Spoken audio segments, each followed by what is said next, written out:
Hey guys, I'm Richard Fitzgerald. This is Dubai Works, where we interview the business leaders making a difference in this great city. That business with scalability was very interesting to me. I like building something that has legacy.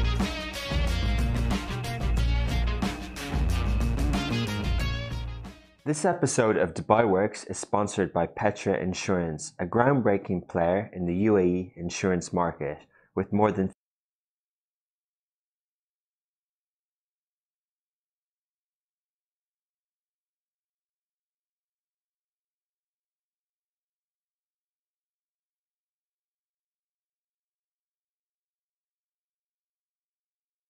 55 years of experience in the industry. Petra Insurance offers a range of products to individuals and companies, providing quick solutions and the advantage of paying in installments.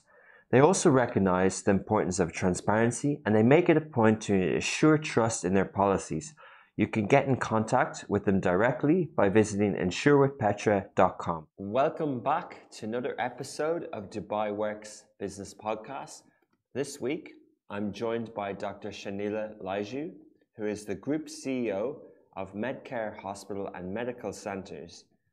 They are a network of multi-speciality hospitals, medical centres, and hundreds of specialised doctors, all working towards the same agenda of providing and ensuring the well-being of their visitors. So we're really going to go deep on the health industry in Dubai and the UAE today. We'll hear the story of Medcare, the wellness industry here, and also their plans for the future. Good morning, Dr. Shanila. Good morning.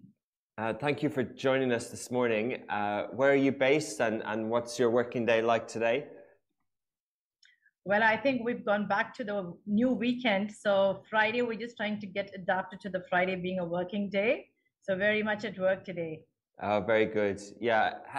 Just while we're talking about that topic, how has that new weekend impacted your business? Because the health industry and the medical centers are every day of the week anyway. Has it had a big change for you? So see, being in the healthcare industry, I think we are open 7 days a week. So it is just that, the people are also just getting adapted to the new shift of the weekend. So we're just trying to figure out how our patients are going up, because we see that Friday still is a pretty dull day because people have the prayers and things. So we still see the numbers are good during the Saturday, Sunday weekend. Trying to study it for a 3-month period and see how the trend is going. And I think there's need for shift for that mindset of people for that Saturday, Sunday. They're still a little lost in the new weekend culture. That's so interesting. So from a leadership point of view, you're looking at it as a data, 3 months worth of data before you might make decisions on whether you have different resources or different things available on different days. Exactly. So we are open now, I told you, being a hospital, we're open 7 days a week. So we've added most of the outpatient departments are open now. We will see where is the demand for any particular department as such. So we are looking at tracking through the call center, the queries that are coming in, and then we probably make it a little bit more structured. But we are open 7 days. So there is, I don't think people can access this anytime. And can you explain, taking a step back, how you would introduce Medcare, the history of it, the scope of it, the size, and what is your remit there as well? All right, I'd be more than glad to do that, because I have been in Medcare right from the beginning when it started back in 2007. Wow. So it's been a very long, nice journey for me. I have seen the growth of Medcare from the start of the planning, when our chairman, the founder, Dr. Azad Mupin, decided that there is a gap in the private sector industry here, because back in 2007 there were not many private sectors that were there. So identifying that gap, he decided that there is a need for a private sector hospital to come up in Dubai. And I think we were very blessed with the location that we identified, being a niche area in Jumeirah, Al Safa area. We were a little hesitant to start off in a very big scale. So we decided that we will start off with a 75-bedded hospital, a multi-speciality hospital. So I think it was the vision of our chairman, Dr. Azad Mupin, who is the founder and chairman of the Aster DM Healthcare. So we belong to the premium segment of the Aster DM Healthcare. That is our parent company. and Medcare is a premium segment of that. So identifying the need for a premium segment to be there, the existence in particularly the niche area which we cater to, the Jumeirah area. We came up with this concept of having a multi-speciality hospital back in 2007. And I think we were very blessed because of the support that the DHA, the government gave us. We were able to see that we had a very successful story in the first 6 months itself. And again, we are very, very particular about clinical excellence. We do not compromise on quality of healthcare. So we decided that as we started the hospital, it was very important that we go in for an international accreditation. So we have the Joint Commission International Accreditation that we went through immediately 6 months after we commissioned the hospital, because getting that golden star from that is very important for us, because we truly believe that quality is something which we cannot compromise on. So we were very lucky to get accredited again after 6 months of commissioning. And we saw there was a very good traction for the premium clientele. You know, people were very happy. People felt that this was much needed. And we saw that we started growing because the space constraints started coming up. In 2012, we decided that, you know, we really need to segment out some of the departments which we saw that were doing really very well. And we identified 2 departments. So that was the orthopedic department, where we started an orthopedic and spine hospital on Sheikh Zayed Road in 2012. Wow. That is a standalone facility, a specialized center. And again, carving out that didn't give us enough space. So then we started making other strategic plans as to what are the other departments that could move out. And in 2016, we moved out our entire gynecology, obstetrics, and the pediatric department, which is now the Medcare Women and Children Hospital on Sheikh Zayed Road. Very good. So then we decided, like, I mean, it was needed to have a specialty center because we could not accommodate in the existing space that we started 2007. And that we converted into a multi-speciality hospital, and also having the other 2 as a specialized centers. And not only that, we also thought that, you know, it was very important to be having our presence in different geographies where we saw that there is a premium clientele.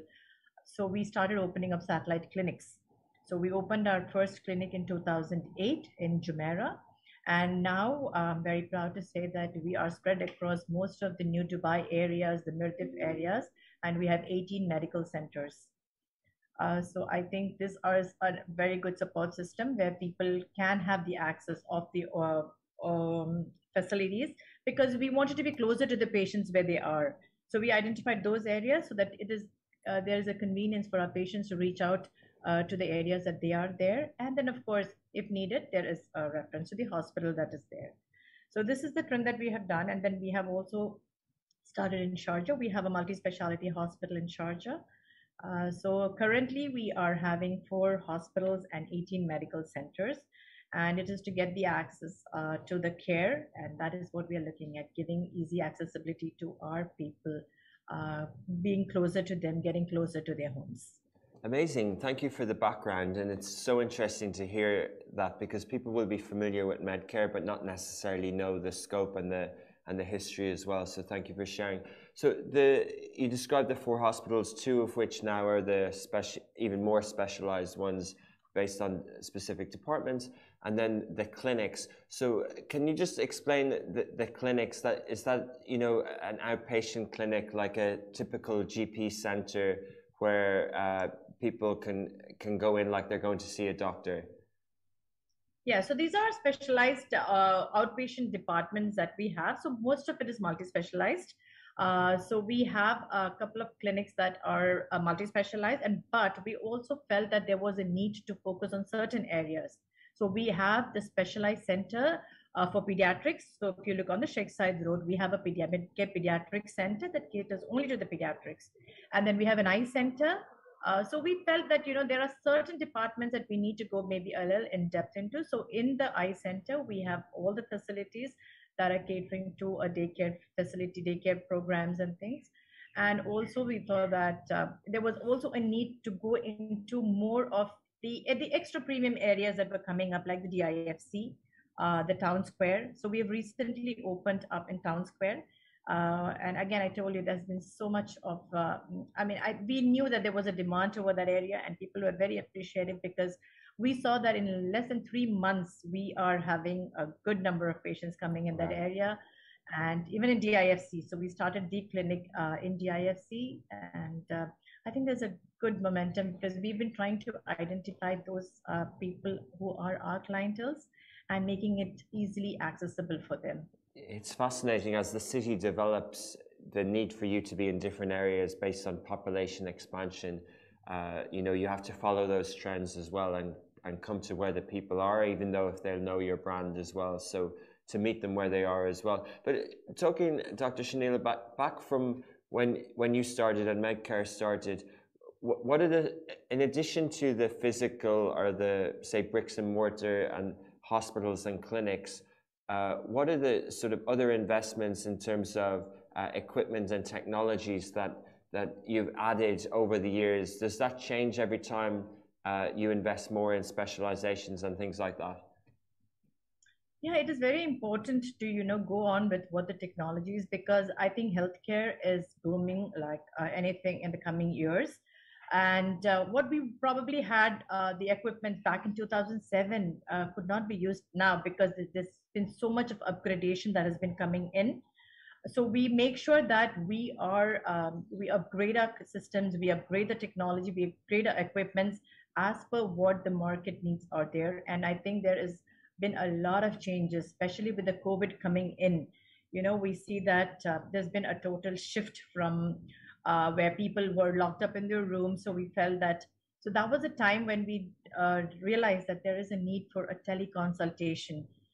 So even though that was going in a small-fledged way, but with the COVID coming in, we found that there's been a demand where people could not step out of their homes. So how do we go back to them? How do we reach them?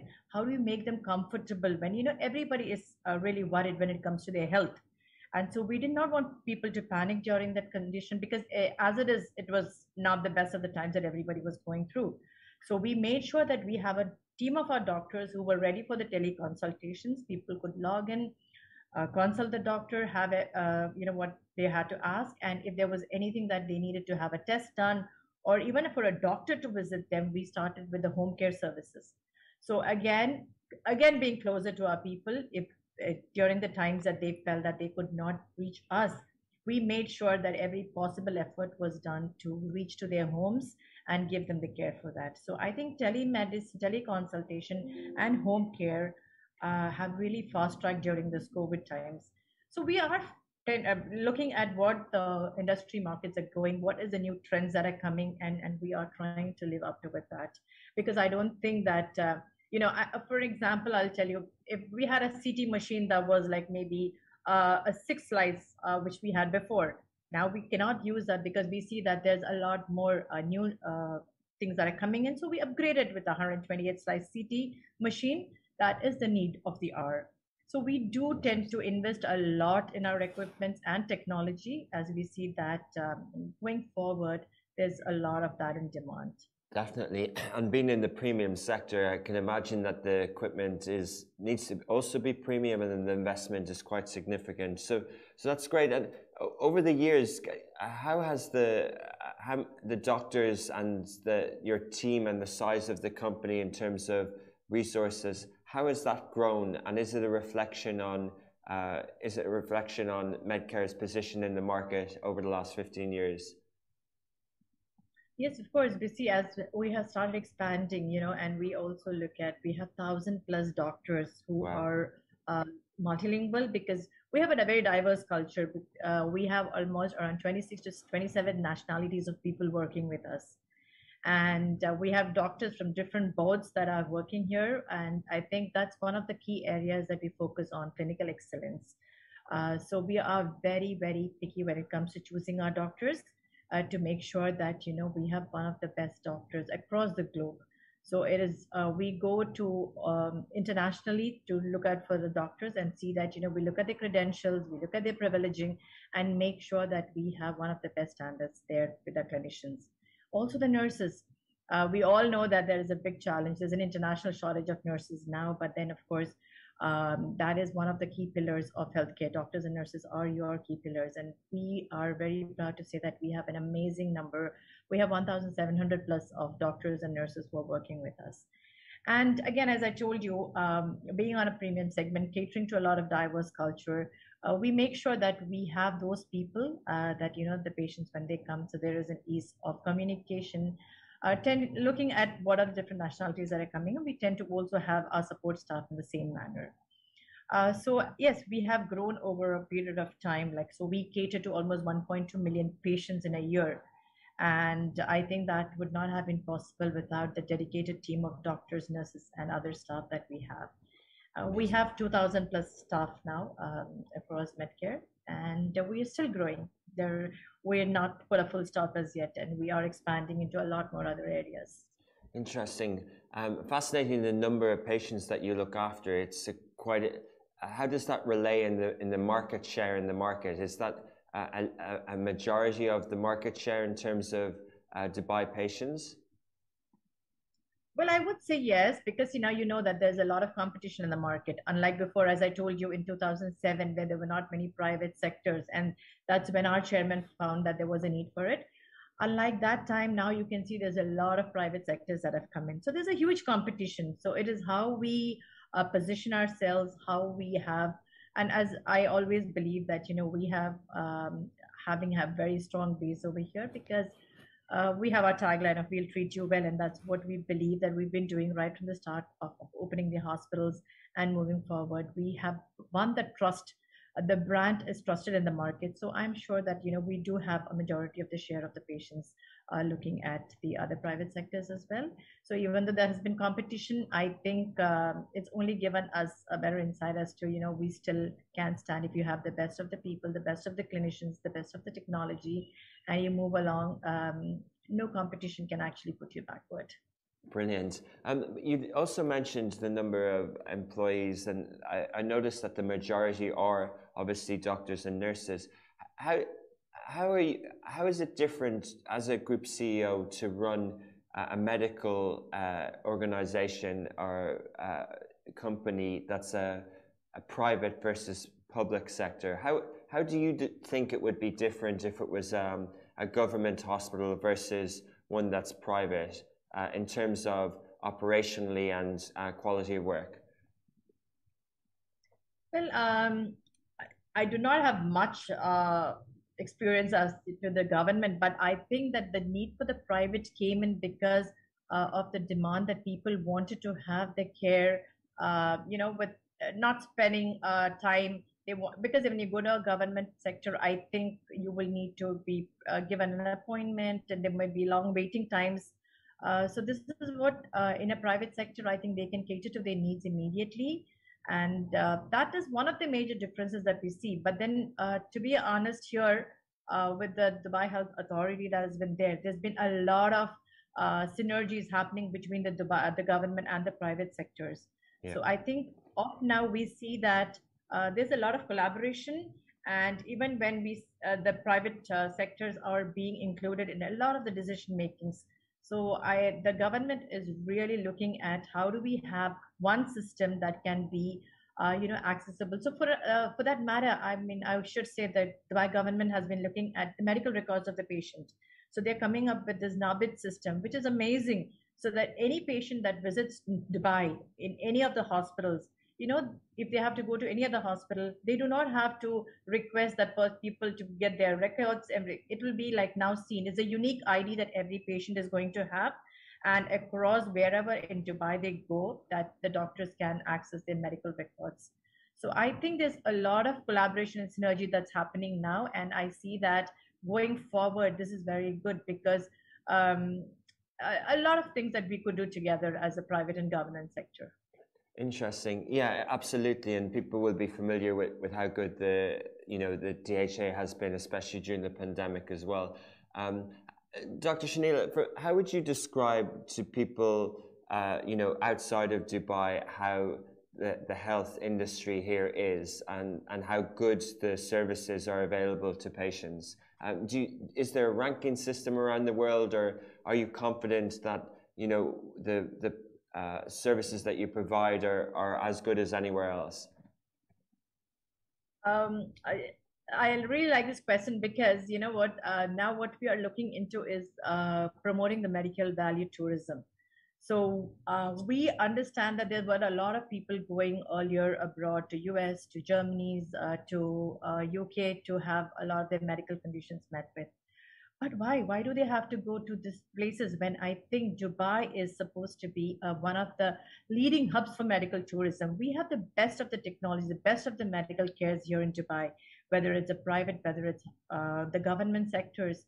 I think even they are trying to see how we can make Dubai a hub for medical tourism because we have the best world-class doctors, the best of the technologies, the best of the clinical technologies and excellence here.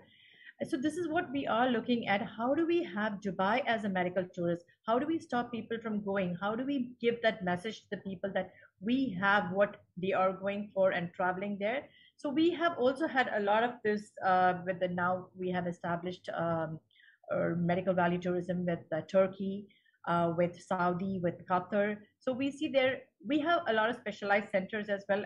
You know where I would just like to stress on like as I told you, we have an orthopedic hospital, orthopedic and spine.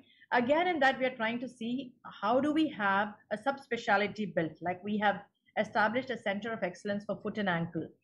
So we see that we're getting a lot of patients from Oman, Muscat, from Saudi Arabia. So we already see that, you know, that trust of the place Dubai. I think Dubai is a beautiful place where people would love to visit. And also looking at the proximity from different places that, you know, where people were going to UK, US before. There is a closer proximity, the time, the culture, a lot of the culture similarities. So we see that there is a lot of people who are coming into Dubai, and we would definitely like this to be one of the centers to attract medical value tourism. And I'm sure in the coming years, Dubai will definitely be known as one of the best centers for medical tourism. That's interesting. And yeah, it was great how you answered that as well, because I think, you know, in the past, people from the region would have traveled elsewhere, but now that quality stamp of approval that Dubai has cross-sector is coming through to the medical sector as well, which is great to see. I kind of touched on it earlier in terms of the private versus public. You know, in other countries, there's different healthcare systems, and in the UAE, which is great, it's, you know, insurance is mandatory, and everyone who is working is looked after, and also obviously in their families and things like that. So it's great that and there's also the government hospitals as well. But and this might be a tricky enough question, but from and it's great that, you know, you as a doctor is the leader of the company or the group CEO. However, you know, sometimes is there pressure on medical companies to make profits, or is it, you know, do you go back to the kind of ethics of your profession, and is it always about that sort of healthcare of the patient as well? Well, I think any private sector would looking at the profits for sure. I mean, I don't think that anybody is looking at not having that. So profit is definitely one of the things. But, you know, our chairman always keeps telling us profit is a byproduct. You do your things well, and you treat people with, you know, the best of the clinical care. Don't compromise on the quality of your care. Your profits will come. So I think this has been instilled into all our heads every now and then by our chairman. Who keeps telling us that don't run behind profits, it will come to you if you do it in the right way. And we truly believe that. And that is what we see that Medcare has grown in, because we have certain ethics and values that we follow, whether it's treating our patients. So we do not compromise on any of those. And I think that is what makes us stand apart. As you rightly said, even the government and the private sectors and the insurance segment as well. Yes, it is a mandate insurance now in Dubai, but there are different types, you know, the segments of insurance that are different. So again, I would say that there is a mid-level insurance and the premium level of insurance. We usually cater to the premium level of insurance clientele that we have. So that would again demarcate us from the government sectors, because I don't think there's a premium insurance that is being covered in the government sectors. So we have that.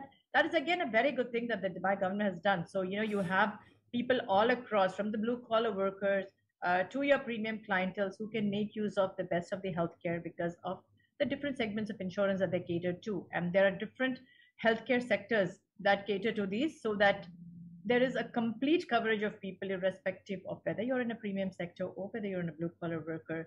There is a coverage that everybody gets in this. Amazing. Yeah, that's great.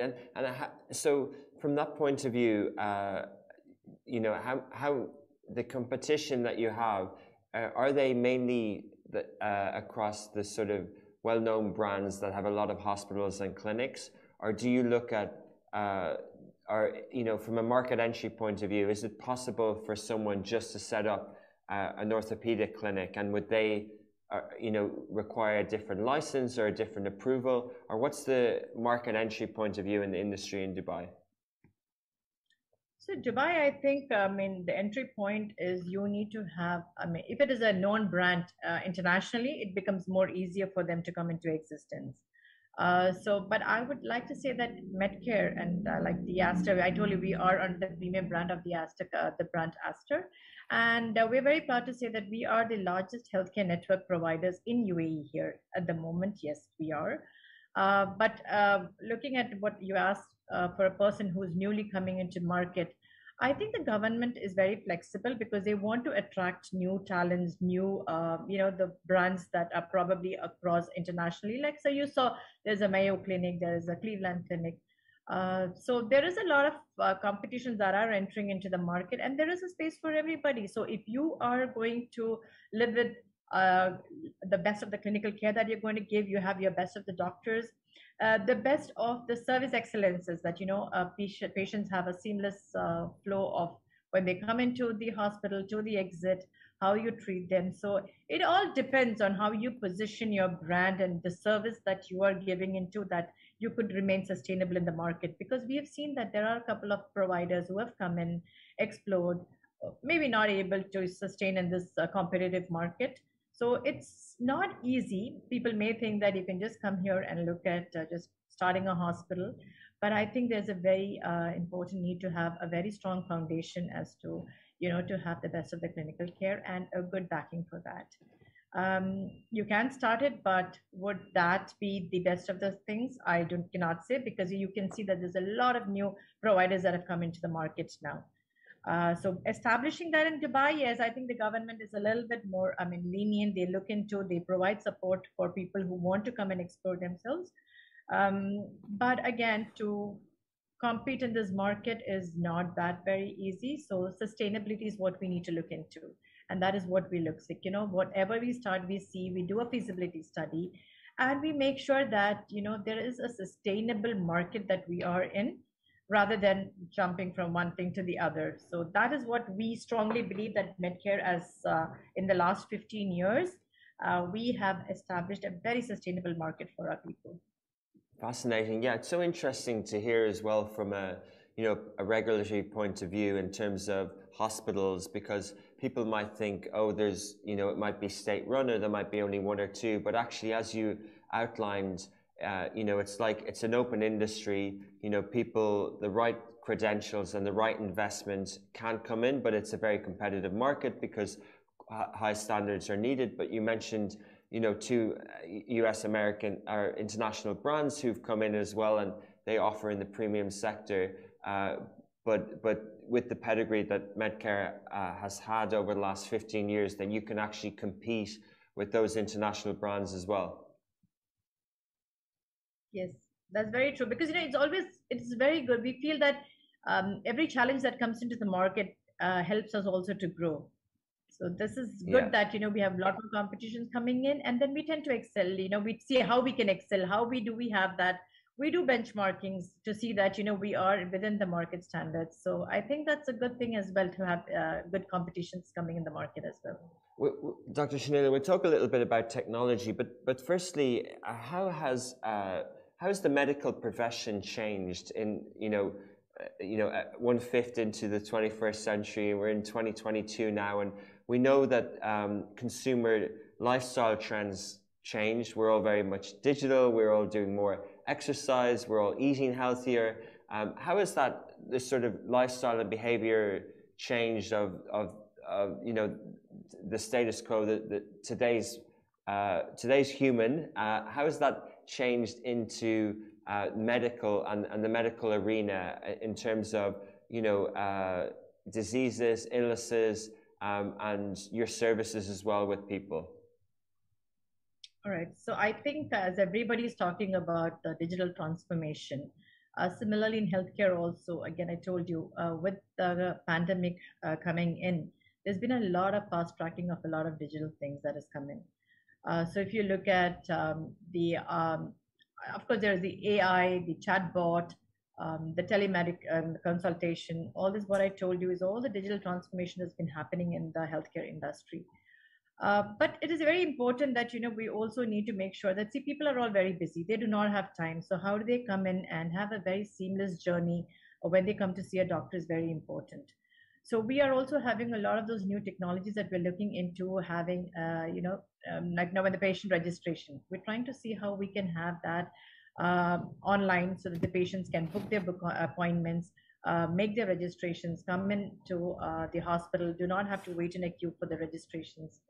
How can they have their labs? So there are a lot of processes that we are looking at implementing now. I wouldn't say that we've gone a full-fledged digital as of now, but there are a lot of steps in the pipeline that we are looking into making the journey for our patients very seamless. So as I told you, the registration process is one. How do we have the lab reports going into their portal? Having, even for that matter, we see there's a lot of chronic disease patients like the diabetes and the thyroid, people who constantly need to have those checkups. So we have those team. We have a chronic disease management team that's looking at that these couple of patients who are there. So we look at those patients who are having this chronic condition. There is a team that follows up. They're given a teleconsult services. Once we see that their medicines are over, there is a refill pack that they call. They remind them. So I think it's very important how people need to take care of their health, because again, we are all so busy and nobody has a time to do things, but it's very important how do you take care of your health, and that awareness that we send to our patients is also very important. So the wellness is very as much as important as you do not want to fall sick and then go. So how do we keep that wellness part also at par is something which we are looking into. So there is a constant communication. There's a lot of awareness programs. There's a lot of digital marketing. So on the social media also, we have a lot of things that we do post, giving all those educational things for our patients. I think down the lane, we also want to have to see that if you look at the EMR, so I said the transformations are digital, where we used to have the documentations where people used to write on the files. Now everything has gone electronic. So there is no more a file that you see for a patient. If you look at the radiology, if you look at for an MRI or CT that you go, you do not have to have a doctor immediately. You can even have the PAC system that we have where across any of our doctors can read those. And that can also be done like, if you want to send it internationally, if a patient wants a second opinion, how do you have these transferred into the PACs when if the other company also has these technologies? So there's a lot of advancement that's been happening that's trying to make the life of people easy so that they do not have to run between pillar to post to get all these things. I think the digital transformation, we are still going with it. There's a long way still we have to go, because we see that there is a change happening every other day. So you need to really update yourself. We need to really be in times with what the technology is going and need to upgrade ourselves.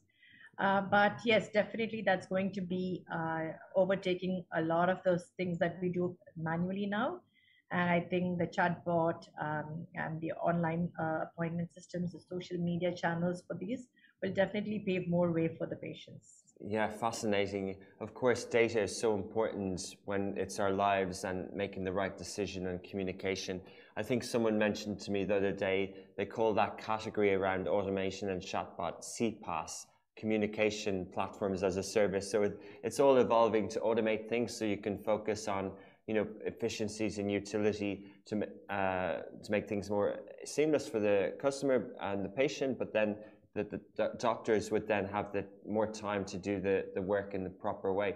But just, the health tech sector is growing, and I guess any incumbent, not that Medcare is an incumbent, but any company who's done things traditionally might think that the health tech industry could disrupt. But then And I'll give an anecdote about a case that people will be familiar with in the US, which is the company called Theranos, which has had a lot of issues because it failed, and it promised blood tests in minutes, and it was a big failure because of what it promised, and it wasn't possible to do that. And so what's your view on that in terms of people thinking they can disrupt the medical industry, but then not really respecting the sort of the practice and respecting that this is people's lives that's at stake? See that it can disrupt if not done the right way. So you have to also make sure that you deliver what you promise. So that's very important. Just because the world is going on a digital platform, going into a lot of technology things, we cannot run the same speed if we are not really prepared for it. So that's very important that we have a very strong base on what you really want to do, because as you said, if you're promising the people blood tests, the expectations are built up, right? And then if you cannot deliver it, that is when people start losing trust. But if you look at going with the technology and then you're able to deliver the promise that you're giving, I think people will be more comfortable because they can sit in their homes, they can sit at the comfort of their homes, they do not have to come for everything. So I think it is a trust, and the mindset has to be internally as well as externally. We need to change the mindset of people. So there is, I would say that probably the geriatric people, the old people, probably still cannot adapt to that technology and digital services. They still need that human touch, seeing a doctor. So maybe to change that mindset of those people may be difficult. But if you look at the millennials that are coming up, they all want to do things at the touch of a button. They do not want to travel. They do not, everything is online for them.